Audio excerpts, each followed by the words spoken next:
Over 1,000 students in Indonesia have suffered food poisoning after eating school meals. The raft of cases are a big setback for the president, Prabowo Subianto, whose program for free school meals was meant to combat child malnutrition. Authorities are now facing pressure to restore public trust, as DW's Ferdinand Himawan reports. Dozens of sick students are lying on beds inside the sports hall in West Bandung, West Java. They fell ill after eating free school meals, supplied through a government program designed to fight malnutrition, a program that ironically has put their health at risk. I've been traumatized by these free meals. Just stop the program. I want it to end because I'm afraid there will be even more victims. Since the program was rolled out nationwide early this year, cases of food poisoning have been reported in dozens of regions of Indonesia, causing thousands of students to fall sick. The government's nutritional agency says central kitchens were to blame. Their investigator, it says, found poor food hygiene and wrong handling of meals. A nutritionist tells us this likely caused the contamination of school meals. Between 5 and 60 degrees Celsius is the danger zone for bacteria. What likely happens is the food is cooked before dawn, packed at 6 in the morning, and only eaten at 1 in the afternoon. That's far too long. The guidelines already set the rules, but without monitoring and supervision, they're meaningless. For families living in poverty, the free school meal scheme was initially well received. Parents were hoping their kids could get a decent meal. But now, these hopes have been replaced by fear for their children's health. So far, more than 20 million students have been provided with daily meals. Critics say the program was rolled out too quickly without the necessary oversight for political gain. This is political. It was a campaign promise from Prabowo and Gibran. The target of over 82 million beneficiaries, along with the growing number of central kitchens, shows that ambition. If the real goal was better nutrition, it should have been done gradually. Many parents and NGOs want the entire program paused and reviewed. But there are no plans to slow down. The government says it will stick to its goal of supplying 83 million students with free meals by year's end, and it's doubled the budget for next year to $22 billion. Ya, insya Allah akan dilanjutkan. Insya Allah akan dilanjutkan. Ya. The program will continue. Kita mengikuti aja apa We just follow the decisions of the president and parliament. Keputusan DPR, keputusan We admit our mistakes. Kami sudah ngaku salah, ya kan?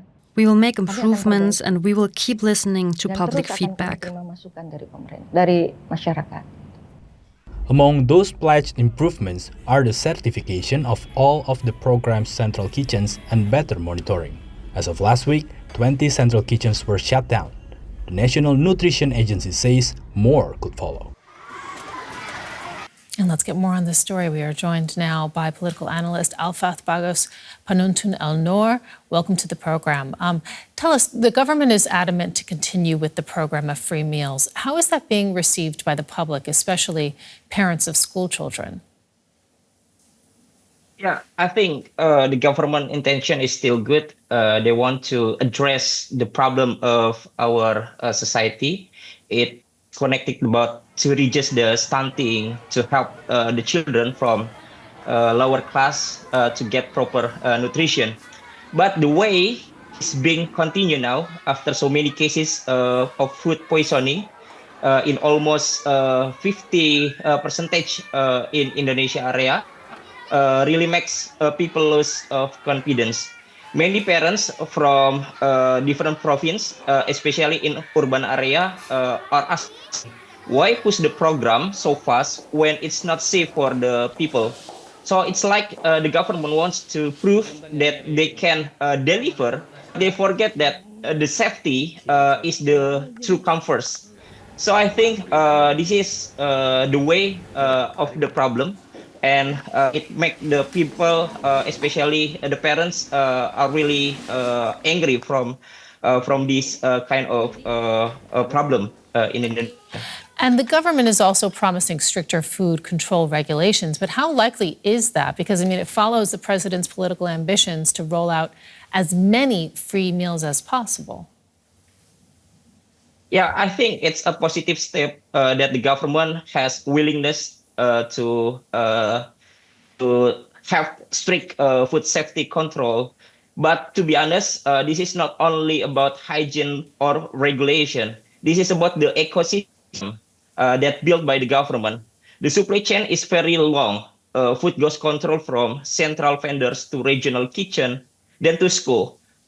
The longer chain, the higher risk that of contamination. So I think even with the stricter rules, the result won't change if the way that we do stays the same. So we need to do decentralization. According to Celia's report, we need to decentralize the system of delivery of program. Let the school, canteen, and local warung cook from the local system. They cook for the children. And some central kitchens are already closing. The National Nutrition Agency says more could follow. Is this body independent and strong enough to tackle a nationwide problem of food safety? Honestly, the agency is still not ready. The leadership in National Food Agency today is dominated by retired military officers. They might be disciplined, yes, but not expert in nutrition, food science, and child health. All right. So this makes the agency very political, very top-down. Okay, Alfath Bagus, Pantuntun El Nur Indonesia. Apologies, we have to leave it there. Thank you so much for speaking with DW.